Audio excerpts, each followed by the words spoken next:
Gilberto, nós vamos abrir nossas Bíblias, irmãos. Eu queria que você abrisse no livro de Gênesis. Você não precisa ler o texto na Bíblia, porque eu vou colocar aqui, mas eu queria que você deixasse sua Bíblia aberta, porque eu vou mencionar alguns textos aí no capítulo 49 e 50 de Gênesis. Nós estivemos no Supremo Conselho, eu o presbítero Israel, representando o nosso presbitério, e 2 mensagens foram pregadas lá em 2 cultos, e as 2 mensagens falaram sobre a soberania de Deus. Eu achei interessante porque é o tema que a gente está tratando aqui nas nossas mensagens. Eu quero justificar aqui que uma dessas mensagens me tocou ao ponto de me motivar a trazer para a igreja uma dessas mensagens, que foi pregada lá no Supremo Conselho. Eu trouxe a ideia e, com base nesse texto de Gênesis, eu queria falar sobre um pouquinho da soberania de Deus também hoje nas nossas vidas. Gênesis 49, versículo 2 diz assim, 22, irmãos, desculpem, é o 22, diz assim: José é um ramo frutífero junto à fonte, seus galhos se estendem sobre o ouro. Agora, um outro texto ainda sobre José, capítulo 50, e agora versículo 20. Vós, na verdade, intentastes o mal contra mim, porém Deus o tornou em bem, para fazer como vedes agora, que se conserve muita gente com vida. Feche seus olhos, vamos orar neste instante. Senhor Deus, nós te damos graças nesta oportunidade, reconhecemos a tua grandeza, o teu poder, e de uma forma muito especial nós reconhecemos que o Senhor tem um poder tão grande que é capaz de falar conosco por meio da tua palavra. Mesmo, ó Deus, que pela fé nós consigamos contemplar apenas a presença do teu Santo Espírito, não visivelmente, mas no nosso coração e na nossa mente nós podemos sentir que o Senhor está aqui conosco. Mesmo que não tenhamos diante dos nossos olhos evidências da tua grandeza e da tua presença tão claras, é possível que todos nós aqui nesta noite possamos ter um encontro com o Senhor na tua palavra, porque a tua palavra é viva e eficaz, e é capaz de penetrar em nossos corações, trazendo a nós a certeza de que o Senhor está aqui, falando conosco. E é o que nós te pedimos, ó Deus. Fala aos nossos corações, no nome de Jesus. Amém. Irmãos, nós estamos numa empreitada, tratando de algumas doutrinas da Reforma Protestante, né? Lembrando aí o mês de outubro, que foi o mês da Reforma Protestante, nós estamos aproveitando estes domingos para falar um pouco sobre as doutrinas que motivaram pessoas do passado a trazerem uma nova visão ao mundo, a visão de que no centro de todas as coisas está Deus, supremacia e soberania de Deus como o ponto central da nossa fé, da fé cristã. Deus é o centro e não pode ocupar outro lugar na nossa vida. Se alguma coisa ocupa o lugar do centro na sua vida, está errado e você precisa mudar. Para Calvino, Deus é o Senhor da história, Deus está presente na história e Deus manifestará a sua glória na história. E hoje, nesse momento, Deus precisa ser o centro da sua vida. Nós falamos primeiramente sobre o conhecimento de Deus, dizendo que, como Senhor Criador de todas as coisas, o conhecimento que nós devemos ter de Deus implica em um relacionamento íntimo com Ele. E mais do que isso, implica também em uma entrega incondicional. E quando Deus não está no centro de nossas vidas, tudo começa a mudar de lugar. As coisas mudam de lugar, começam a ocupar posições que não deveriam ocupar, e nós perdemos o referencial da fé cristã. E o desafio nosso nessas mensagens é trazer à igreja essa doutrina do conhecimento de Deus. E começamos falando um pouco sobre a doutrina do Deus Criador, Deus como a única origem de todo ser. Não há nenhuma outra possibilidade para nós cristãos, se não entendermos que o universo e todas as coisas foram criadas por Deus. Não há a menor possibilidade de pensarmos que Deus está ausente da nossa história. Para nós que somos cristãos, Ele tem um soberano domínio para fazer com todas as coisas o que Ele bem entender. E todas as coisas estão patentes, presentes, muito claras e manifestas em Deus. E aí então nós falamos um pouquinho rapidamente que Deus transforma o caos, o nada, em algo mensurável, palpável, visível. Do nada Deus trouxe à existência todas as coisas.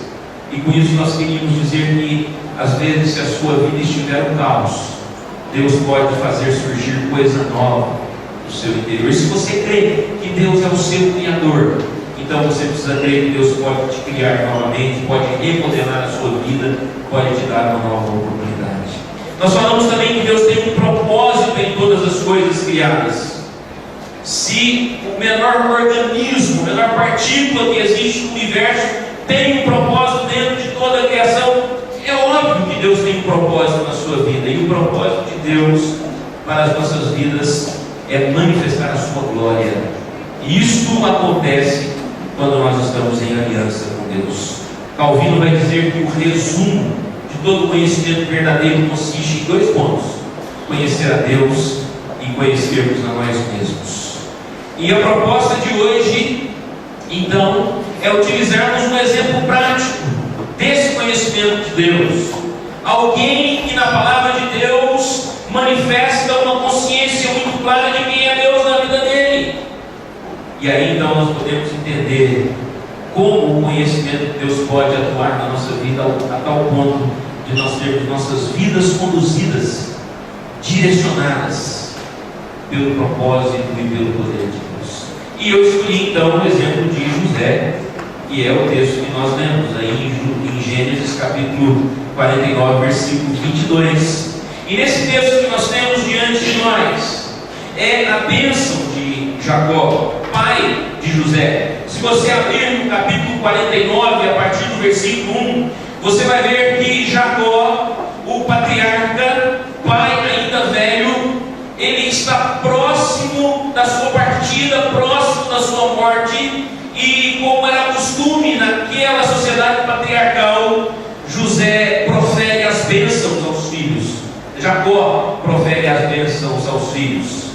E nas bênçãos que ele profere para cada filho, ele identifica esse filho, ele demonstra quem é essa pessoa.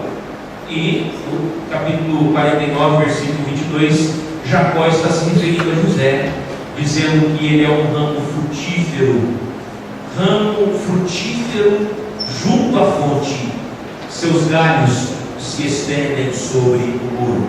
E no outro texto que nós lemos, que é o final dessa história do livro do Gênesis, e se você for observar, o livro de Gênesis trata da história dessa família desde o capítulo 29, capítulo 30, Deus fala, o Gênesis fala dos filhos de Jacó, e aí onde começa todo o desenrolar dessa história, e nós vamos ter do capítulo 9 até o capítulo 50, o livro de Gênesis dedicado a essa história. Isso é sinal de que essa história é importante, e que nós devemos ficar atentos a essa história. E no finalzinho dessa história, no livro de Gênesis, nós temos uma palavra de José.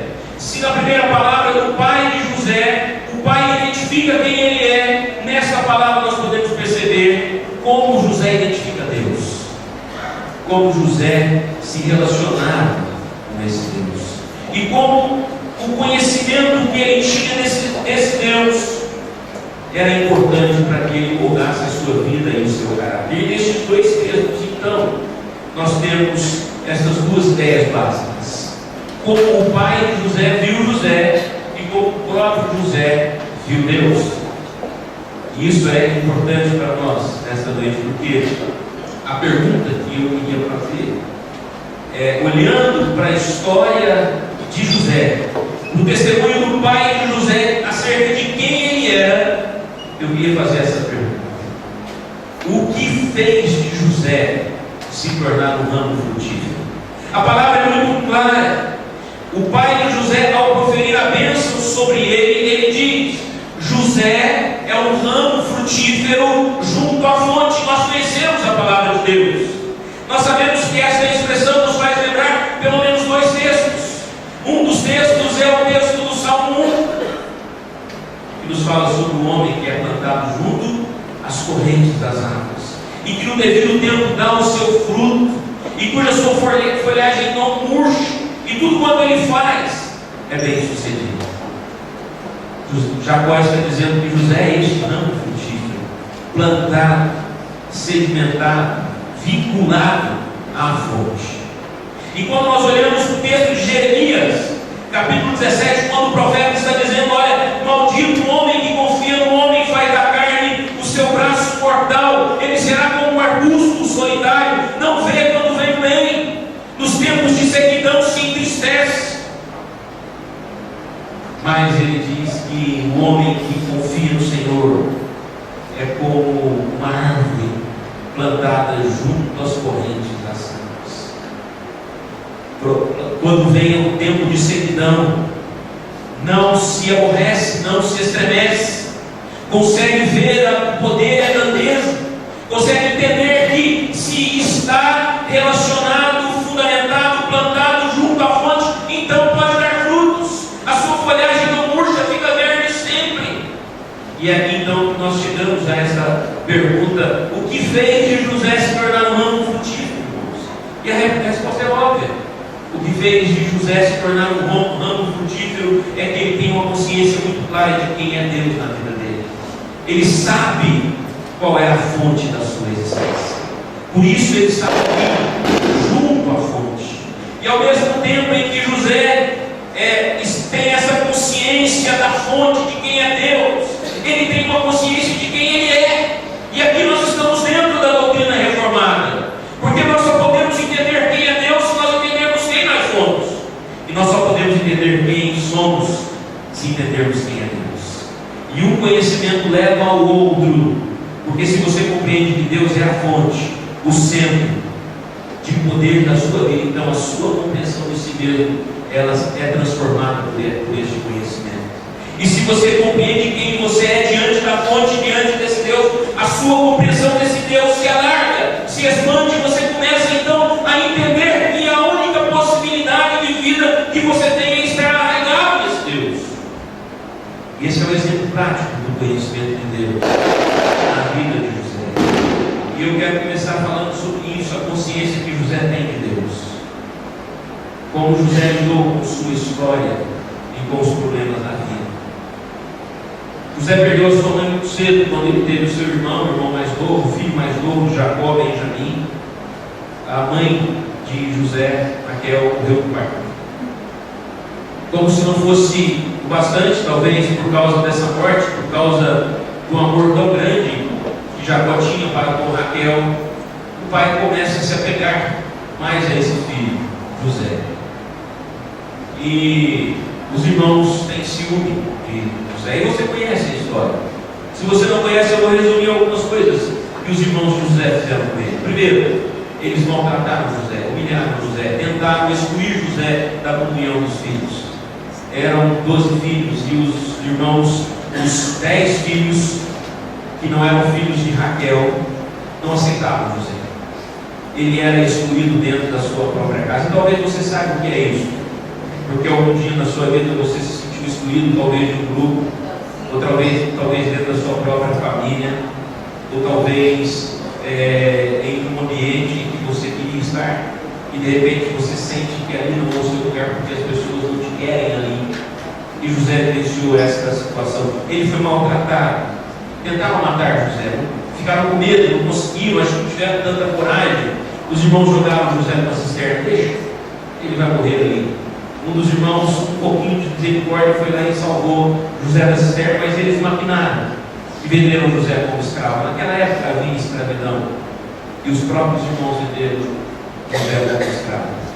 José então é levado por um mercador, e alguém muito importante compra José, e ali ele passa por experiências interessantes. Ele foi preso por causa da mulher de Potifar, o seu dono, o seu patrão, que o acusa falsamente de tentar seduzi-la, e ele então é injuriado, acusado inocentemente e é preso inocentemente. Talvez você nunca tenha sido preso inocentemente, mas talvez você conheça alguém que enfrentou uma situação de afronta sendo inocente. E só quem passou por uma situação sendo inocente e sendo colocado como culpado sabe o quanto isso é difícil. E José passou por isso.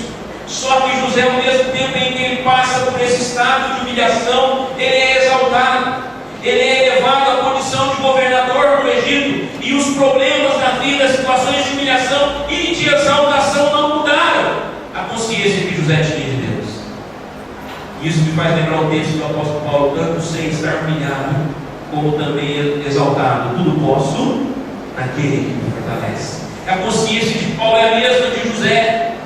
José sabia que se ele foi humilhado, maltratado, espezinhado pelos seus próprios irmãos, enfrentou injustiças na prisão, foi preso, acusado inocentemente, ele também sabe que se Deus estava com ele ali, Deus estava com ele quando ele se tornou o grande governador do Egito. E há algumas atitudes na vida de José que demonstram essa consciência que ele tem de Deus.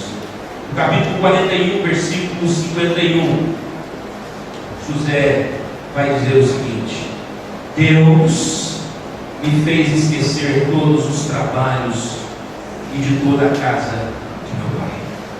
Quando José chegou no patamar de exaltação, quando ele começa a sua ascensão e se torna um grande homem, ele olha para o seu passado e lembra da sua história de dor, de angústia, de sofrimento, e ele proclama de uma forma muito clara: esse Deus que eu sirvo, que eu conheço, me fez esquecer os trabalhos, as angústias, os tempos penosos, a aflição que eu vivi lá no passado.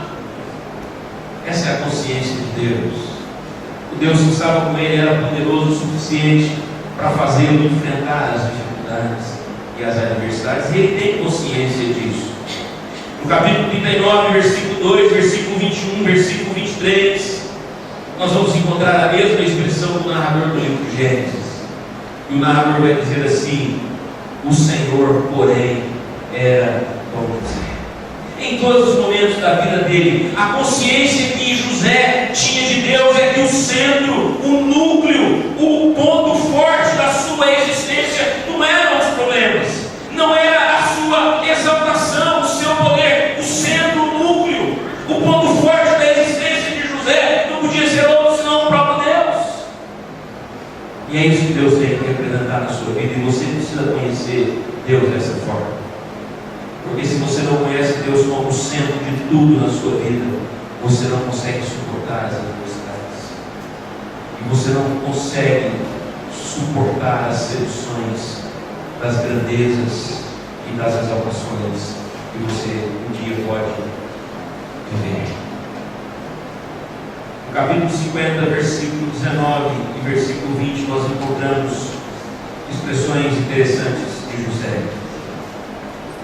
Versículo 19: os irmãos de José se apresentam a José tentando resolver o problema da traição, tentando resolver o problema dos males que eles produziram na vida do irmão. E eles então inventam uma mentirinha dizendo: olha, vai alguém dizer lá para José: José agora é um homem poderoso, os irmãos estão debaixo da sua tutela, os irmãos estão debaixo do seu poder. José era governador do Egito e os irmãos de José estavam passando fome na terra onde eles estavam, e foram ao Egito buscar comida, pedir ajuda, pedir socorro, e José foi quem se encontrou com eles. José agora tinha o poder nas suas mãos. José era grande, poderoso, enquanto muitas vezes nós somos grandes e poderosos, a nossa tendência é humilhar aqueles que são menores. José tinha tudo para fazer isso com seus irmãos, e quando os seus irmãos pensaram, quando os irmãos de José imaginaram: olha, agora ele é poderoso, ele vai nos humilhar, ele vai nos produzir em nós vingança. Qual é a fala de José aos seus irmãos? Acaso estou eu no lugar de Deus? Irmãos, a consciência de José é muito clara acerca de Deus. Mesmo Deus que esteve com ele quando ele estava humilhado e que era Senhor da sua história, é o Deus que está com ele agora sendo Senhor da sua história, quando ele está sendo exaltado e se tornando um grande homem diante do seu mundo e da sua sociedade, e até diante dos seus irmãos. A consciência de José é muito clara: Deus está governando a história da minha vida. É isso que a teologia reformada proclama. É isso que nós presbiterianos temos, que Deus é o centro. Diga para você em seu coração: Deus é o centro da minha vida. Se você não crê nisso ainda, pede a Deus que te dê condições para crer nisso. Que a sua história, desde o seu nascimento até hoje, por mais que você esteja enfrentando uma situação difícil, é essa sua história do jeito que ela está, que ela tem como centro Deus e como Senhor da sua vida. Quando nós olhamos para a história de José, nós percebemos que José sabia quem era o dono da sua trajetória, era Deus, e que Deus estava com ele. E José desenvolveu a capacidade então de compreender em todas as coisas a soberania de Deus e a aceitá-la. José aceitou a soberania de Deus quando seus irmãos o humilharam, e José aceitou a soberania de Deus quando o Egito o exaltou. Ele sabia que por trás da sua história estava o Deus soberano, e José tem o seu caráter então forjado pela soberania de Deus. E quando Jacó, depois de muitos anos distante do seu filho amado, ele se encontra com aquele jovem poderoso, cheio de glória, cheio de poder, cheio de grandeza, e ele vê naquele homem o caráter forjado pela soberania de Deus. E Jacó, como um homem que teve experiências passadas com esse mesmo Deus, ele olha para o seu filho e diz: José é o ramo que está plantado junto à fonte que produz os seus frutos. Por que José produz frutos? Porque a fonte da vida de José era Deus. Por outro lado, a doutrina reformada fala do conhecimento de Deus, mas fala do conhecimento do homem, do conhecimento que nós precisamos ter de nós mesmos. E José demonstra a compreensão de que ele tinha claramente como ele compreendia a sua própria humanidade e a humanidade dos outros. Na casa de Potifar, no capítulo 39 de Gênesis, José foge da sedução de sua senhora. É interessante porque a tendência nossa é exaltar a grandeza de José e fugir da mulher que tenta seduzi-lo. Mas por que José sai correndo com as suas roupas, deixando as suas roupas para trás, que foram rasgadas na sedução daquela mulher? Não é porque José não apenas não queria aquilo, mas é porque ele conhecia quem ele era, e como homem ele sentia-se fraco para aguentar uma sedução daquele tamanho. E antes fugir, correr e depois ser acusado inocentemente do que pecar contra Deus e contra o seu patrão, o seu Senhor, trair a confiança real do seu Senhor. José foge da sedução daquela senhora, José corre da tentação. José sabia quem ele era.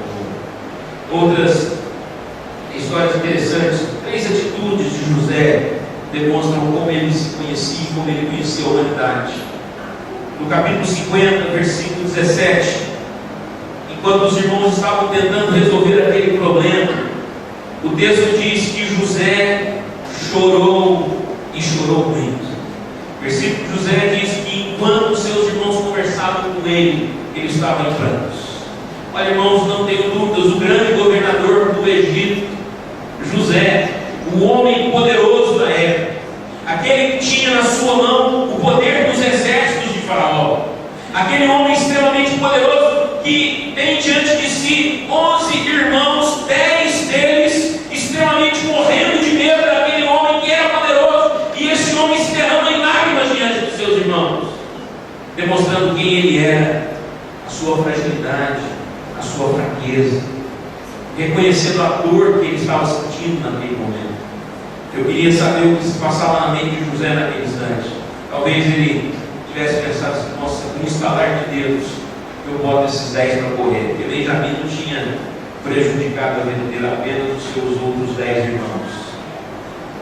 Mas aquele homem, diante dos seus irmãos, ele demonstra a sua fragilidade a sua fraqueza. No versículo 20 do capítulo 50, José vai dizer aos seus irmãos: olha, vocês intentaram mal contra mim. Eu reconheço que vocês têm no coração maldade. É um realismo, um reconhecimento de José de que a humanidade está podre, perdida e que precisa de Deus. E no capítulo 50, ainda no versículo 20, José vai dizer: Deus tornou em bem para fazer como vedes agora, que se conserve muita gente com vida. Eu queria extrair dessas três expressões algumas ideias. Consciência que José tem de si mesmo, da realidade humana, como ele compreende o homem. Primeira coisa, José sabia que diante da realidade humana, o homem é frágil, fraco, passível de erros. Por isso ele procurou viver com cuidado, reconhecendo a sua fraqueza e a fraqueza das outras pessoas. E quando ele reconhece isso, irmãos, ele não se acha no direito de repreender e de humilhar o próximo. Ah, irmãos, como nós não somos assim muitas vezes. Como nós, ao vermos a fraqueza dos outros, nós esquecemos quem nós somos. E somos habilmente capazes de acusar e destruir a vida e o caráter do nosso próximo.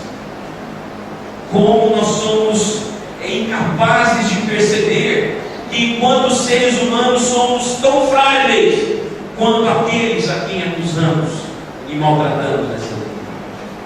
E se você tem Deus como centro da sua existência, você precisa reconhecer que todos nós somos pecadores. E o apóstolo Paulo fala isso de uma forma muito clara: todos pecaram e destituídos estão da glória de Deus. José tinha consciência exata de que Deus tinha um propósito na sua vida.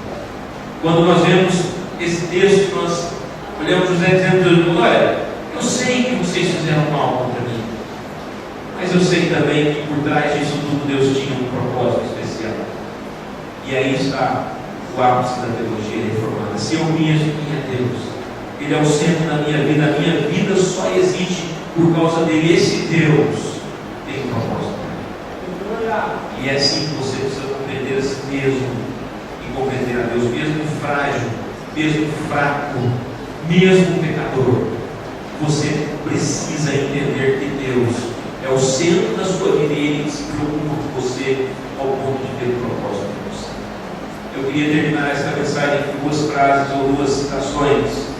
Uma delas é de Agostinho, bispo de Pompona, século V, que é considerado o pai da igreja, o patriarca da igreja do século V, mais importante para a história da nossa teologia. Agostinho era um homem que pregava muito bem. As pessoas andavam a pé 400 quilômetros para ouvir o sermão de Agostinho, só para vocês terem ideia da importância desse homem. Mas esse homem se reconheceu extremamente pecador.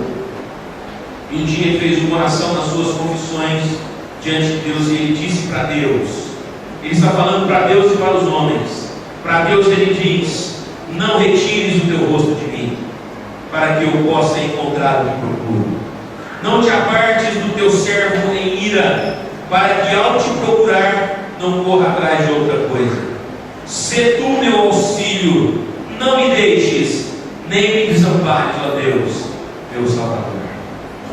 E aí ele fala para os homens da sua época, os seus críticos, aqueles que diziam: como que um homem tão pecador como você pode agora nos pregar a palavra de Deus? E ele diz: não somos de um mortal procurar o eterno. É assim que nós devemos viver. É assim que você precisa entender a sua realidade. Você é tão mortal, tão frágil, que a única salvação para a sua alma e para a sua vida é procurar por aquele que é eterno. E a última frase que eu queria deixar para vocês foi uma frase que eu coloquei no culto de quarta-feira. O homem que deseja crer em Deus deve saber que não dispõe absolutamente de nada sobre o qual possa construir sua fé, e que, por assim dizer, se encontra suspenso no vazio. Quem abandona toda forma de segurança encontrará a verdadeira seguridade.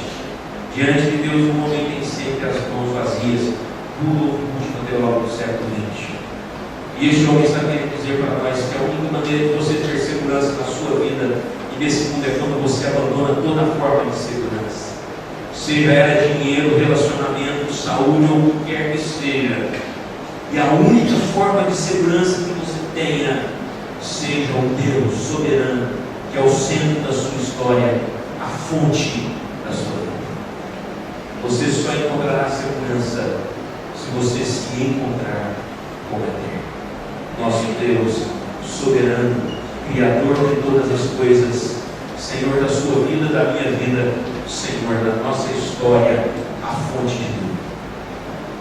Porque José foi visto como uma fonte, como um ramo, uma árvore frutífera junto à fonte. Porque José tinha consciência muito clara de quem era a fonte da sua vida. Deus te abençoe.